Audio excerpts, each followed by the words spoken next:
Hello and welcome to the Races TV. What an exciting day's racing coming up in Adelaide on Saturday. It's the start of the South Australian Jockey Club's Autumn Carnival. 2 Group 1s on Saturday. It's Schweppes Oaks Day. Apart from the Schweppes Oaks, also the running of the SportingBet Classic for the fillies and mares. It's a wonderful support program as well. We'll have a look at that program a little bit later, including the TatsBet Queen of the South Stakes. All up, there are 6 black type races on the program. On Sunday, we go racing at Port Augusta, their second meeting for the season. 8 races there, the first at 12:20, and next Wednesday we go racing at Balaclava. Chris Mallia, the travelling foreman with Blanket Bay from the Stephen Mckee stable. Chris, going into the Oaks on Saturday here, you happy with your filly? Yes, she's done very well since we travelled from New Zealand. She's done everything expected and absolutely beautiful here. I guess it's a big excursion for the filly as well, first time away like this.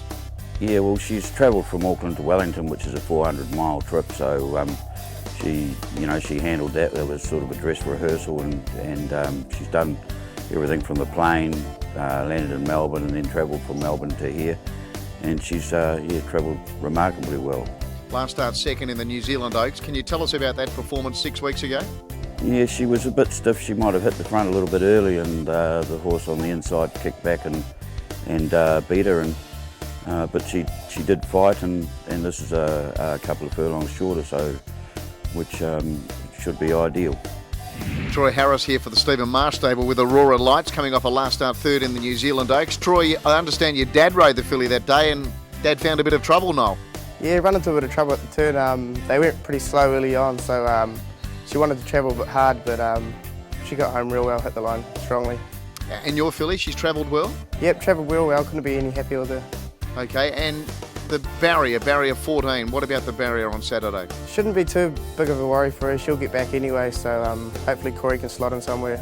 Corey Brown, you mentioned they're riding the filly. Is she an easy filly to ride? Yeah, she'll just go to sleep somewhere and hopefully she can rock it home. Okay, and what about her racing pattern? Is that customary for her out the back and finishing off late? She's got a good turn of foot, so we don't want to mess that around and muck it up, so she'll just get back again and she'll get home. Flying the flag for South Australia in the 2 Group 1s on Saturday, Phillip Stokes. Phillip, firstly, Just Discreet in the SportingBet Classic. Yeah, look, she's in great order. Won well first up over 1400. I feel she's come on again. She's really in the zone at the moment. It'll be just a matter of if she's good enough at that level. Okay, and what about maybe Discreet? Obviously disappointed with the barrier draw with her in the Schweppes Oaks. Yeah, look, tough draw. She's adaptable though. She can go forward, she can go back. Dom will pull out a big ride on her, and I'm expecting a good run. I guess she had a similar gate when she won a feature race in Melbourne during the spring. That's right, she drew 15 that day when she won the Edward Matterfold. This has been her goal the whole way through, so we're pretty upbeat and we think she'll be very competitive. Okay, let's have a look at some of these feature races at Morphettville on Saturday. Firstly, race 5. It's the first of the Group 1s. It's the SportingBet Classic, registered as the Robert Sangster Stakes. The betting dominated by Snitzerland. She's $1.70 currently with TatsBet.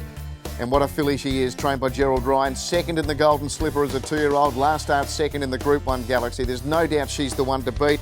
The trifecta of runners from the Irwin are there. Cole Grinder, who beat Platelet and Avoid Lightning. Stuart Webb's quality mare, Yosei. She's at this stage the only Group 1 winner in the race. That will change, of course, on Saturday. And then we go to race 6, the Schweppes Oaks, registered as the Australasian Oaks. And the betting here, very, very open. Multo Benet's actually the early favourite. Great to have the Kiwis here. Blanket Bay, Aurora Lights, and Her to Eternity. And we certainly hope the South Australians can run well there. Maybe Discreet, Multo Benet, Swinging Soldier, and Belchuka. And then we're also going to have a look at the TatsBet Queen of the South Stakes, race number 7. Only 2 South Aussies lining up here. Silent Attitude for Peter Blanche and Danish Spy for David Jolly. But it's going to be a great day's racing. Morphettville on Saturday, the Autumn Carnival underway for the South Australian Jockey Club. Schweppes Oaks Day, 2 Group 1s. We'll see you again next week. There's nothing like a day at the races.